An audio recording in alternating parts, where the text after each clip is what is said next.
Remember Eragon? No. Eragon. That fantasy movie based on a book with dragons and swords that was trying to mimic the success of a Lord of the Rings and Harry Potter? Yeah, I'm sure you do. Well, it had its own game, published by Vivendi Games back in 2006 and developed by none other than Stormfront Studios, the developers behind the Lord of the Rings hack and slash games. Ironic, isn't it? A movie trying to copy the success of Lord of the Rings has a game with the same engine as its tie-in games. It's like poetry, right? No, it's really not. In any case, it can't be as bad as the movie, right? Well, let's find out. Before starting the game, I decided to watch the movie, just to be thorough.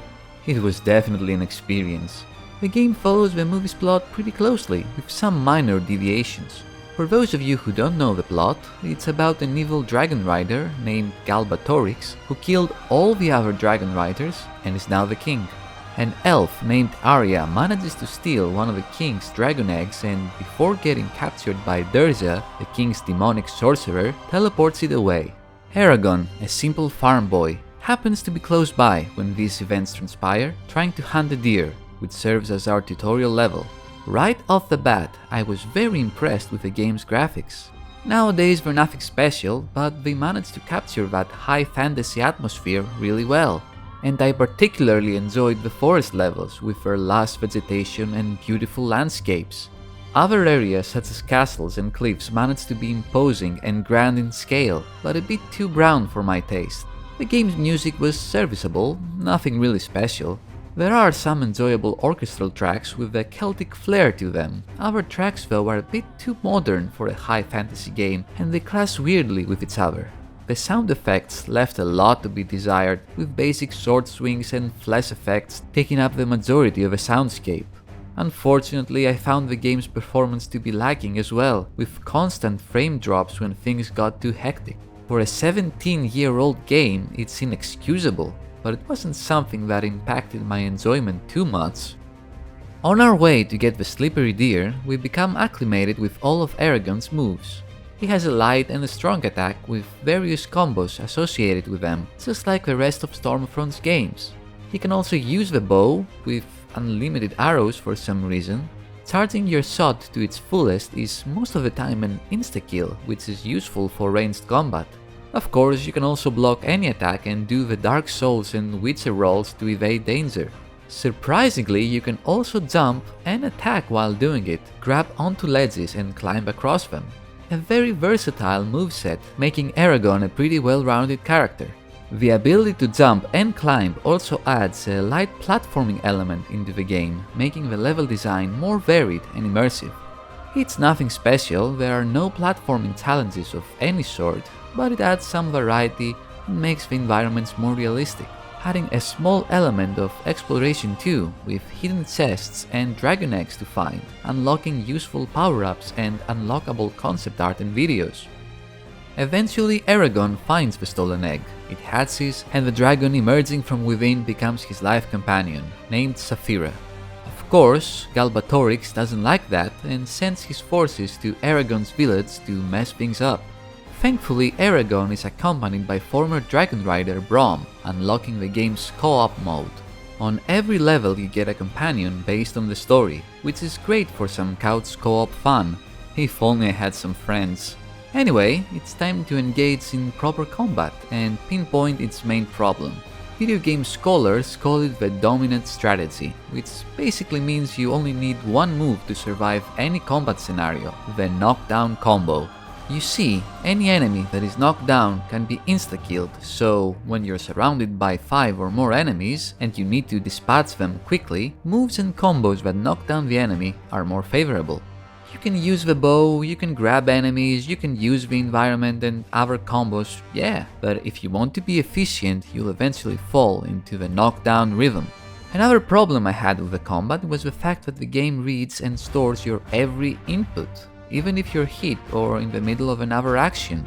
For a game that is basically constant button mashing, it's really annoying and it makes the combat all the more clunkier. Besides those oversights though, I enjoyed the game's combat.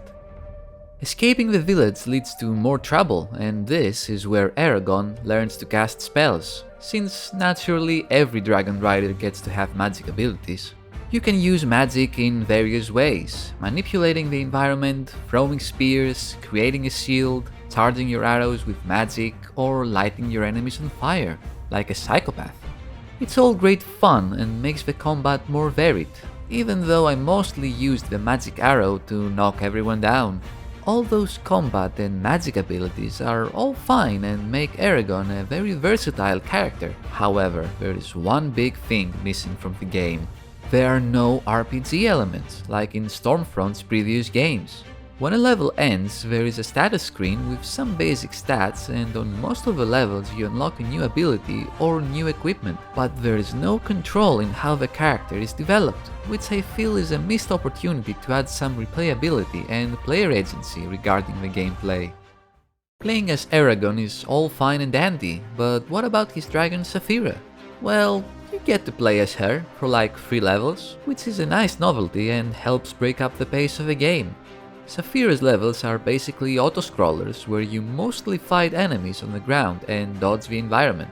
You can breathe fire, whip your tail, cast spells as Eragon, and speed boost through the level.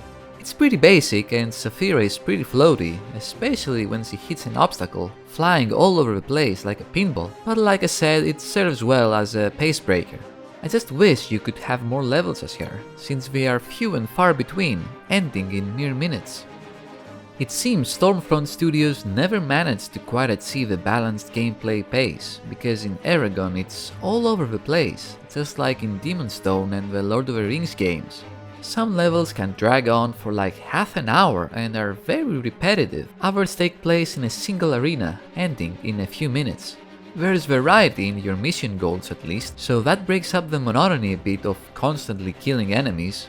I also appreciate the fact that there are no annoying escort or protect the thing missions, but instead a greater focus has been placed in keeping them more combat and exploration based. Some missions have some small stealth elements in them, although they are very rudimentary, and why would you want to use stealth in this game anyway? In other missions, Saphira herself can provide support by ordering her to attack certain areas. It's nothing groundbreaking or clever, more of a press the button to have a cool moment sort of thing, but hey, it's there. There are some missions that go way overboard, like the second to last mission, where you have to kill 400 enemies to win. 400? I mean, okay, Saphira helps as well, and the mission takes place in a sprawling battlefield, but 400? That's literally an entire army! And the crazy thing is, it's not even the longest mission. Durza's tower took way longer to complete and it was pretty tedious. Speaking of Durza, he's a pretty underwhelming boss fight. You fight him twice, both as Eragon and Saphira, and he really wasn't a challenge, more of a repetitive slog to be honest. There wasn't a strategy to follow or any clever thinking, just mass attack, maybe some magic every now and then, and you're good to go. In general, Eragon isn't as challenging as the Lord of the Rings games, for example, which I appreciate wholeheartedly, because those games were pretty frustrating at times. Overall, it took me about 4 hours to complete the adventure, which is way too short, and the lack of replayability really hurts the game's longevity. The overall gaming experience in Eragon is a mixed bag. The combat and dragon riding sequences offer moments of excitement, but the game's shortcomings like its clunky controls and inconsistent pacing can be frustrating. Despite its flaws, Eragon manages to capture the essence of the source material, making it a worthwhile experience. If you're a die-hard fan and you can look past its flaws, you'll likely enjoy this game for its faithful storytelling and dragon riding elements. It's a hell of a lot better than the movie, that's for sure, and its 4-hour length makes it the perfect substitute. Just don't expect a top-tier action-adventure experience and you'll have a great time.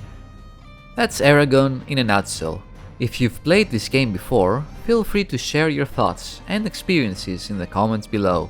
And as always, don't forget to like and subscribe for more game reviews. Thank you for joining me, and until next time, take care and have fun.